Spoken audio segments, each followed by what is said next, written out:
was difficult to say just when the Walsingham family realized that there was something different about the house, something evil.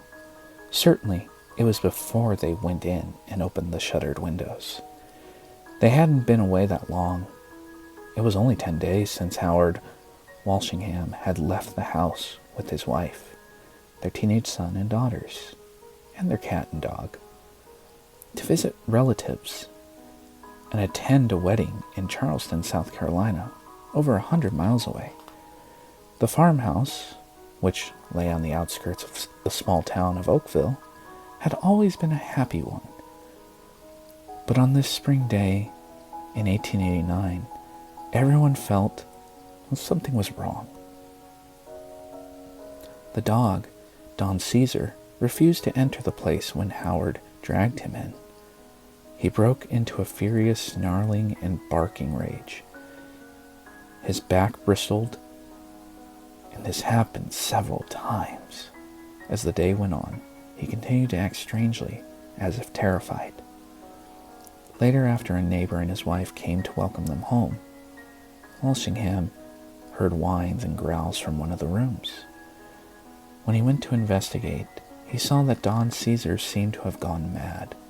The big hound leaped into the air as if going for a man's throat. But suddenly he fell back, as if he received a heavy blow, and lay motionless on the floor. When Walsingham picked up the dog, its neck had been broken. It was dead. That evening, around dusk, the house was suddenly filled with shouts and hideous laughter. This was heard by everyone, including the neighbors, and put them all in a state of near panic. Then Amelia, the older daughter, brushing her hair in front of the mirror, plainly saw a man's hand resting on her shoulder, but there was no reflection of it in the mirror, nor any sign of an arm or body. Walsingham, in the garden, saw footprints forming on the dust of the path in front of him as he walked, yet nothing mortal could be seen. As uncanny and terrifying as these events were, they paled into insignificance before the incident that took place later that evening. The family and neighbors were sitting at supper when loud, terrible groans started coming from the room above. The sound stopped, and talk began again, until someone remarked on a stain of what looked like blood on the white tablecloth. Young Howard then pointed to the ceiling. A liquid was slowly dripping down onto the table from a patch of red. It was so like fresh blood that they couldn't finish the meal. Instead, they watched horrified as the liquid continued to drip. It occurred to them all that some terrible deed, some ghastly murder, was taking place upstairs. Walsingham raced upstairs, followed by his son, and flung open the door, dreading what he might see. But the room was empty. Pulling up the carpet, they found the floorboards soaked with the same red, gruesome liquid that was dripping into the room below. But there was no explanation. After an uncomfortable night, Walsingham rode into Oakville and gave a sample of the liquid to local doctors, who examined it under a microscope. It was unquestionably human blood, he said. These incidents were too much for the Walsinghams, who soon moved to another side of town. Question about anything unusual that might have taken place before the Macbree events, Walsingham did remember one incident. The day before the family left for the wedding, a farmhand asked Walsingham, "Hey, can you look over a pile of old dry bones? They've been turned up by the plow." Not able to decide whether or not they were human, Walsingham ordered them thrown into garbage disposal.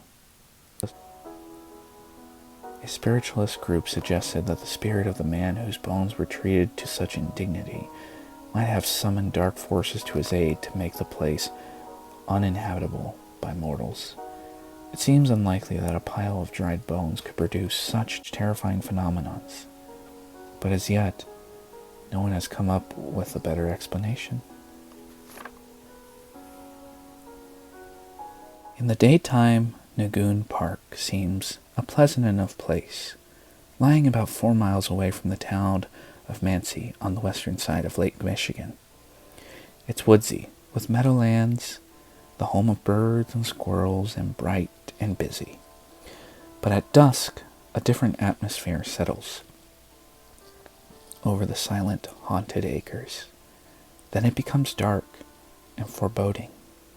There are accounts of lights flickering, jumbles of voices, and screams of a woman and children riding on sudden gusts of wind that seem to rise from nowhere. Brian Williams, a newcomer to the town, had heard all kinds of stories about the park. Some said it was once the sacred haunt of an ancient Indian shamans who practiced their secret rituals in it. Others spoke of witches, cults performing strange ceremonies after dark. And then there was the horrible account of a farmer who once lived there with his wife and a brood of children. One night, in a mad rage, the farmer murdered the whole family, swinging right and left with a bloody axe. Whatever the reason, all agreed on the dark nature of the park. So bad was its reputation that the city ordered it closed at dusk. The only park in the whole area that was shut down after sunset. When Brian first heard all these stories, he was amused by them. Well educated and with a college degree, he was not given to what he considered superstition. One day, he decided to put a period to all the town lore with a little common sense action. He'd drive out to Nagoon Park at dusk and prove that there was nothing true of the tales. Though the park was closed, he'd get as close to it as possible and spend the night. It wasn't hard to find other recruits. His girlfriend and another skeptical young couple also decided to join him. At dusk, they piled into Brian's car and drove down the country road in high spirits, stopping as close to the park entrance as they could.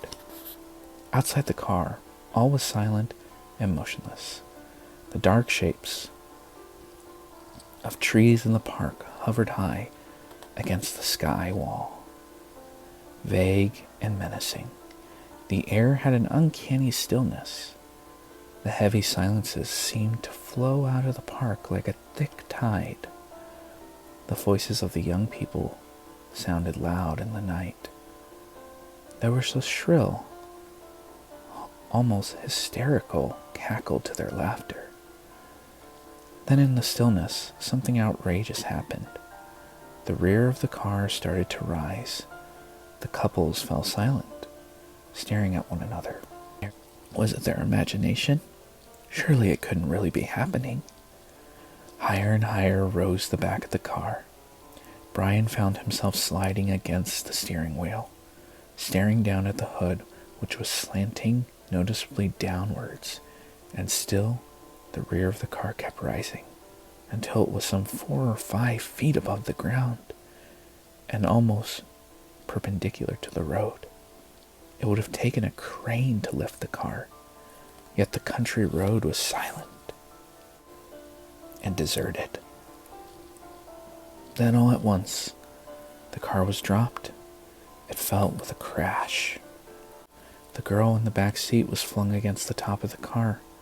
She had been too shocked to utter a sound before, but now she began howling with pain and terror. Brian was shaking as he turned the key in the ignition. The car started. He raced it down the dirt road back to Mainstay. Brian has never returned to Nagoon Park, and he no longer laughs at the tales told about it,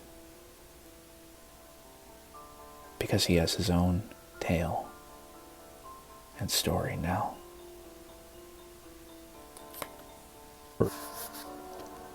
Mammoth Cave National Park in Kentucky. contains perhaps the most famous collection of caves in the world, according to many people who work there as guides, or who were among the 2 million tourists who visit the caves each year. There are ghosts in those caverns. The most convincing witness might well be members of the Cave Research Foundation, which numbers some 650 scientists who investigate the caves all over the United States. Their headquarters are at Mammoth Park. Most CRF members are professors at universities, not the sort of people who would make up stories about ghostly experiences. But things happen. As one CRF member put it, "We're a bunch of hard-nosed people. Most of us who have had these experiences are not believers in ghosts, ordinarily. We just describe the facts and let others decide."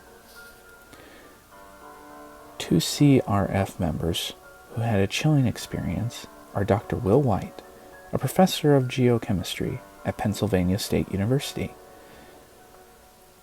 and Dr. George Deek, a government scientist. They were investigating Crystal Cave, which is no longer open to the public. However, it had been open to tourists, and there was an old Army field telephone down in the cave.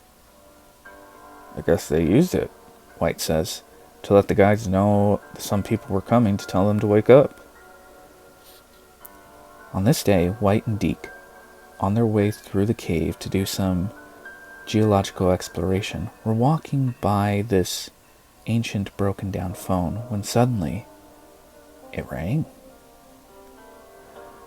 The 2 scientists were startled, too startled, perhaps too fearful to stop. They kept walking down the passageway. White says, "When we got 200 feet farther on, the phone rang. We looked at each other for a moment, and then we ran back. I picked up the old phone and answered. It was one of those old-fashioned army phones with a sort of butterfly switch on it. What I heard was a sound like a phone sounds when it's off the hook and there are people in the room. You hear the sounds of voices, but you can't tell what they are saying.